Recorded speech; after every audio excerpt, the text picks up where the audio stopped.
Bienvenue sur ma chaîne Zactu Politique. Voilà, ici, non, c'est là. Et là, Zach pour vous servir. Donc on va traiter de l'actualité politique ensemble. On va commenter ce qui se passe en donnant mon point de vue. Mon point de vue n'engage que ma petite personne. Donc on peut être d'accord, ne pas être d'accord. On peut débattre, bien sûr. La démocratie, c'est aussi le débat. Et avant de commencer, je vais vous lancer ma petite instru avec une spéciale dédicace pour Walter White.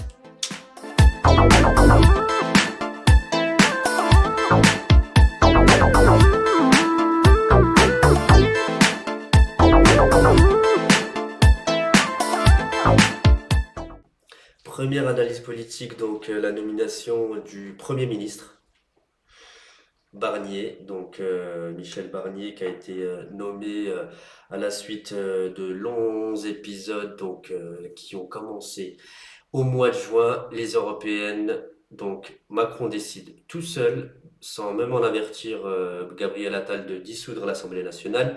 Je dissous donc ce soir l'Assemblée nationale. Le RN en plus a le vent en poupe, donc c'était un jeu extrêmement dangereux. On se rend compte que 20 jours plus tard, donc 20 jours c'est le jour c'est le nombre de jours minimum pour convoquer des élections.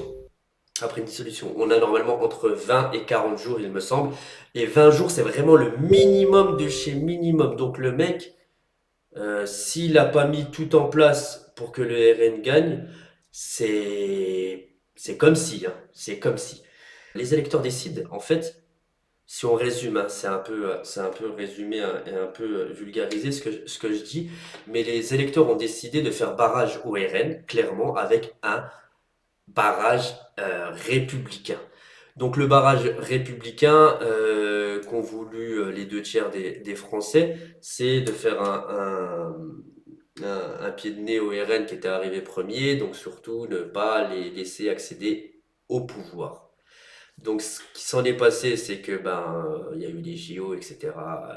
Le NFP a proposé quelqu'un au nom de Lucie Castet, mais Macron lui a trouvé le chaînon manquant. C'est pas Lucie la la première femme, mais c'est le chaînon manquant. C'est le chaînon manquant entre le libéralisme et le fascisme. J'explique. C'est l'alliance parfaite entre la Macronie et l'extrême droite. Et cette personne, c'est Michel Barnier. On va écouter sa première prise de parole. De bonnes idées, de bonnes solutions apportées. J'ai appris dans ma longue vie publique que les bonnes idées venaient de partout, d'ailleurs, souvent des gens les plus modestes ou les plus simples, quand on prend le soin de les écouter. Les plus modestes et les plus simples. Donc les plus modestes et les plus simples. Les plus simples pour lui, c'est les personnes les moins douées intellectuellement. Et faut savoir ça, c'est qu'il y a une espèce de mépris de classe, parce que ces personnes qui sont pauvres sont souvent, pour eux, hein, c'est pas le cas du tout, hein. Pour eux, c'est des gens qui sont bêtes. Voilà, malheureusement.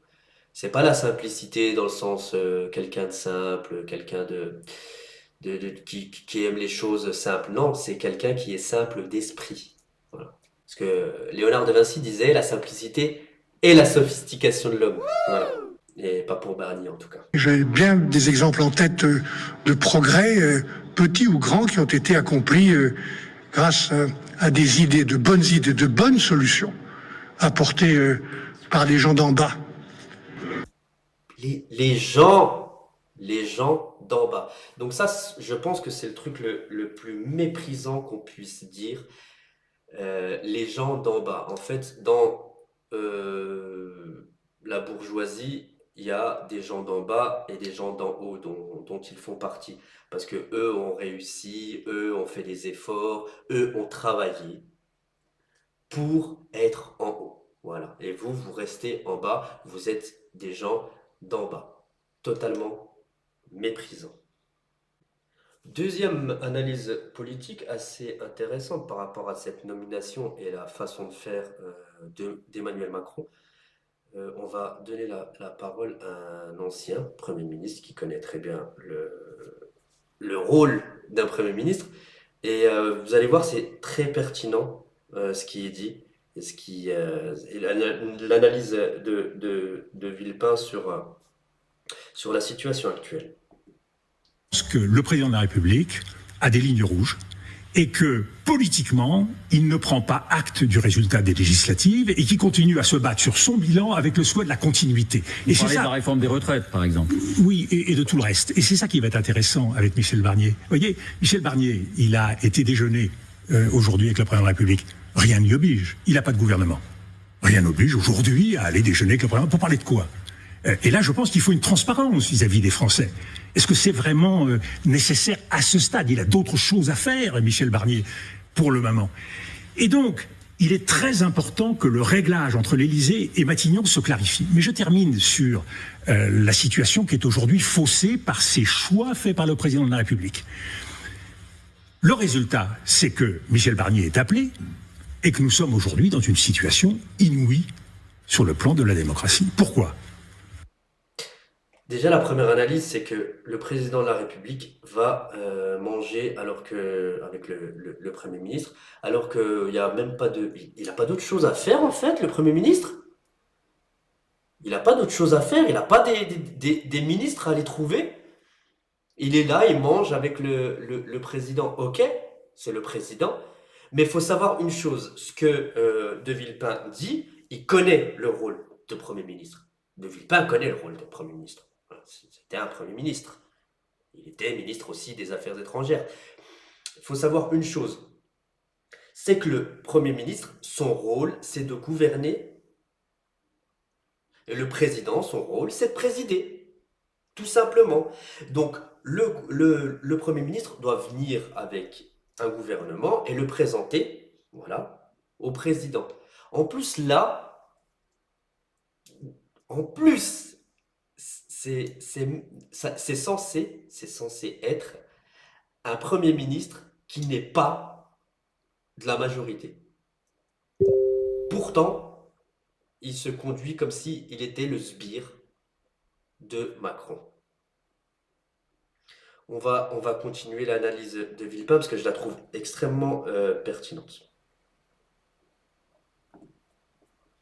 Voilà Michel Barnier, issu d'un parti, les Républicains, qui a fait 5,4% au premier tour des législatives, qui a 47 députés, qui est soutenu, avec des conditions, par le parti présidentiel. Parti présidentiel qui a été rejeté et battu par les Français. Et il est soutenu, là encore avec beaucoup de bémols et sous surveillance, du Rassemblement national, qui a été rejeté par les 2/3 des Français au second tour des législatives, même si cela a été la première force au premier tour. Donc vous voyez que nous sommes dans une situation qui est quand même un peu curieuse. On pourrait vous...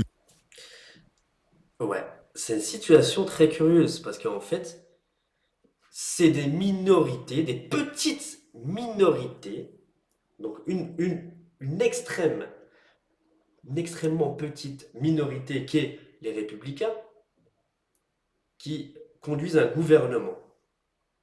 Donc Barnier, qui a été lui-même nommé par un président minoritaire, avec une alliance d'un parti qui est moins minoritaire, mais qui a perdu quand même. Parce que les 2/3 des Français ont décidé de faire un barrage républicain.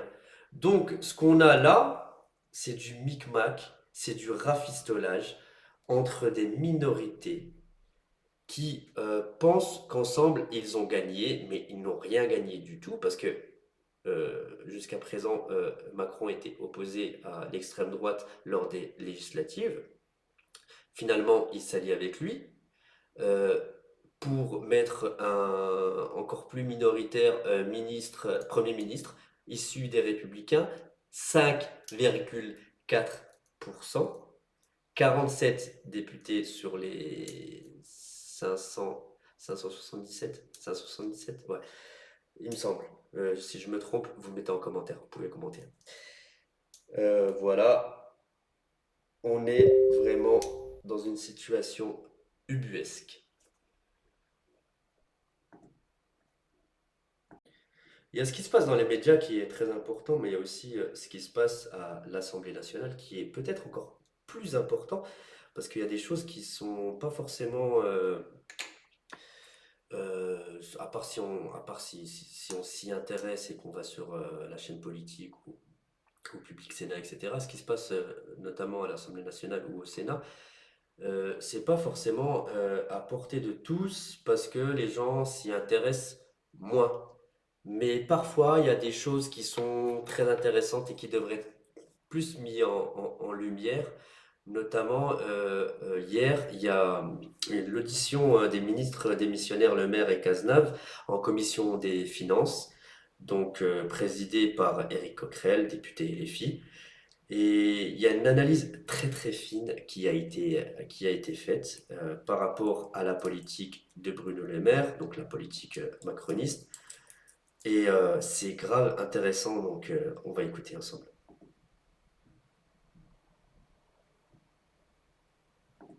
Et je vais terminer par une petite question que je vais vous poser, Bruno Le Maire, avec un graphique que je vais vous proposer de présenter et qui finalement correspond aussi à la politique que vous avez défendue, que j'ai recalculé à partir de données du journal Challenge et à partir des données de l'INSEE. Bien. Et qui correspond finalement à la politique que vous avez défendue avec honnêteté. J'ai pas de souci là-dessus, on n'était pas en accord, mais dite de la compétitivité. C'est-à-dire comment on favorise les revenus capital pour espérer être compétitif, que les revenus du capital viennent, qu'à partir de là, il y ait ça sourit à l'investissement et demain à l'emploi. On se rappelle des phrases d'Helmut Schmidt. Alors ces chiffres, ils sont simples. Ils montrent, diagramme à l'appui, qu'entre 2017 et aujourd'hui 2023, la part des 500 plus grandes fortunes, le patrimoine des 500 plus grandes fortunes en France, elle a doublé. Elle est passée environ de 20%. C'est hallucinant, on va faire une petite pause là-dessus. C'est hallucinant parce que regardez. En fait, en 1996, on était à 6%. Donc là, c'est bien les 500 plus grosses fortunes françaises en pourcentage du PIB. D'accord? Donc 6%, les 500 plus grandes fortunes détenaient 6% du PIB en 96. En 2017, première année de Macron, on était à 25% et on est passé en 2023, donc l'année dernière, ce qu'on voit bien, voilà, à 42%. Donc c'est passé du simple au double, même plus parce que le PIB a augmenté aussi. Donc les 500 plus grandes fortunes françaises se sont littéralement gavées. Voilà. Avec cette volonté de compétitivité, de cadeaux fiscaux qu'on fait aux entreprises, finalement, les entreprises, elles se gavent, mais c'est pas forcément pour embaucher plus ou bien pour donner plus de travail. C'est plutôt pour se gaver et puis gaver les actionnaires. En 2017, je ne regarde pas visuellement, à aujourd'hui plus de 45%. Ma question, Bruno Le Maire, elle est celle-ci. Ça coûte de l'argent, indéniablement. C'est-à-dire que c'est fait en partie par justement la flat tax, tout ce qui a pu avantager les revenus capital.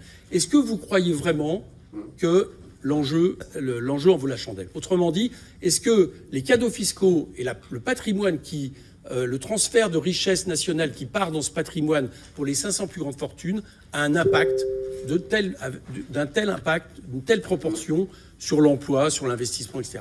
Ma réponse c'est non, mais j'attends votre retour parce que ça, c'est le bilan de votre bilan économique et budgétaire. Et je vais terminer. Bilan économique et budgétaire, tout simple, voilà. Comment défendre ça? Comment défendre le fait que en 2017, on était à 25%, donc les 500 familles les plus riches, et on passe à 42%. Donc 500 familles sur des millions de Français. Voilà, donc la question est posée. Je ne sais pas ce qu'il a répondu, donc on s'en fout parce qu'il a toujours défendu Bruno Le Maire et même au MEDEF, il a été félicité en disant oui, vous êtes un super ministre, vous êtes le meilleur ministre qu'on ait connu parce que vous avez fait plein de cadeaux. Donc ça, c'est le bilan de Macron. On va enchaîner sur une autre vidéo dans cette même commission des finances et la masterclass. Masterclass, voilà, on va laisser Monsieur le ministre démissionnaire de l'économie, monsieur le ministre démissionnaire des comptes publics et collègues députés, puisque vous êtes député et ministre, vu que c'est la cour des miracles en ce moment, vous venez ce soir nous présenter les effets de 7 ans de macronisme et de votre bonne gestion des finances. C'est grave quand même. Ils sont députés et ministres. Il y a, en France, on parle des pouvoirs, on l'a tous appris au collège. Il y a le pouvoir législatif, le pouvoir exécutif et le pouvoir judiciaire. Et en aucun cas, il faut que ces trois pouvoirs, ou deux d'entre les trois, soient aux mains d'une même personne. Voilà. Deux pouvoirs sur les trois. Et il y a des gens qui sont députés, donc législateurs, et ministres, exécuteurs. Voilà. Si, ouais, il manquerait plus qu'il soit juge, et puis t'as le trio gagnant. Voilà, tu gagnes tiercé. Finances, à savoir un déficit record de 150 milliards d'euros en 2023 et un déficit prévu pour 2024 à moins 5,6%. On nous avait vendu un duo de pro des finances. Au final, on se retrouve avec le palmage chaud. Si la situation n'était pas aussi dramatique qu'on pourrait en rire, pas de bol, elle l'est pour les Français, pour nos services publics, puisque vous avez déjà prévu 10 milliards d'euros d'annulation de crédit dans le budget en février dernier, sans passer par un vote à l'Assemblée, évidemment, sinon c'est pas drôle. Et vous parlez maintenant de sabrer 7 milliards d'euros supplémentaires. Faut savoir une chose. Toutes les instances, toutes les instituts comme la Banque de France, etc., avaient tablé sur une croissance, il me semble, à 0,8 ou 0,9, un truc comme ça. Et le gouvernement, lui, a dit, mais non, on sera à 1,5, on sera à 1,4, 1,5. Eh ben, voilà, tout le monde le savait. Lui, ministre de l'économie, a dit, non, mais non, c'est bon, on va voir les trucs à la hausse, etc. Finalement, on arrive en janvier, février. Il coupe le budget de 10 milliards, donc il pique à droite, à gauche dans les ministères pour reprendre 10 milliards.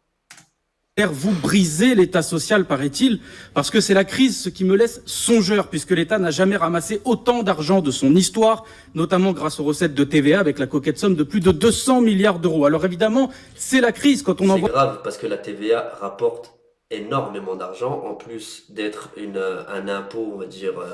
moi, je trouve que c'est un impôt injuste, parce que qu'on soit riche ou pauvre, on paye la même chose en TVA. Après, comment réfléchir à mettre en place un impôt plus juste par rapport à ça? J'ai pas forcément de solution, mais je trouve que c'est quand même un impôt injuste. Vous pouvez dire ce que vous en pensez en commentaire, il n'y a pas de souci. Voilà, moitié des recettes de la TVA, soit 100 milliards d'euros vers d'autres budgets que celui de l'État, à savoir celui de la sécurité sociale et celui des collectivités territoriales pour financer vos cadeaux au grand patronat. Parce que... Donc sécurité sociale, collectivités territoriales qui sont financées par la TVA aujourd'hui, et j'ai même envie de dire, il y a aussi le remboursement de la dette. Le remboursement de la dette est aussi dans la TVA, alors que ça, c'était 200 milliards qui allaient directement à 80-90% dans la poche de l'État directement. Et aujourd'hui, on a enlevé les impôts locaux pour les collectivités territoriales. C'est n'importe quoi. Pour rappel, jusqu'en 2017, l'État gardait 90% des recettes de la TVA. 90%. Aujourd'hui, il ne conserve plus que 45% des recettes de TVA, moitié moins. Voilà où se situe précisément le déficit. En quittant vos fonctions, vous réaliserez peut-être que quand vous balancez les billets par la fenêtre, effectivement, il retombe rarement sur votre bureau. Et le pire, c'est que maintenant, vous avez le culot de nous dire que si on est en déficit, c'est à cause des collectivités locales qui, elles, contrairement à vous, sont obligées par la loi de présenter des budgets à l'équilibre et qui doivent prendre sur leur épargne pour éponger les effets de vos politiques, notamment votre bilan désastreux sur le logement qui les touche gravement. Messieurs les ministres, conseil, quand vous accusez et quand vous voulez flinguer le budget des collectivités, on évite de laisser sa photo sur la scène de crime avant de les accuser. Et monsieur le maire, quand vous parlez de liberté des collectivités, franchement, c'est vous qui avez supprimé les impôts locaux. Vous faites l'inverse de ce que vous préconisez aujourd'hui. Vous parlez en moonwalk. Tout ça n'est pas sérieux. Puisque vous supprimez les impôts les plus redistributifs et que vous vous concentrez sur l'impôt le plus injuste, la TVA pour les Français, une question simple me vient. Est-ce que vous allez préconiser, comme un récent rapport de l'Inspection générale des finances, d'augmenter la TVA, monsieur Michel Barnier, le nouveau Premier ministre d'Emmanuel Macron et de Marine Le Pen? Ce mec. La direction générale du Trésor. Ce mec, c'est un tueur. Donc, l'analyse en commission des finances était très pertinente de une par le président de cette même commission, Éric Coquerel, et après de David Guiraud. Voilà. Merci. Donc, si vous avez aimé la vidéo, n'hésitez pas à la partager, à liker, à commenter. Voilà. Et à vous abonner aussi à ma chaîne. Donc, je vous souhaite une excellente journée ou soirée. Et je vous dis ciao ciao en musique.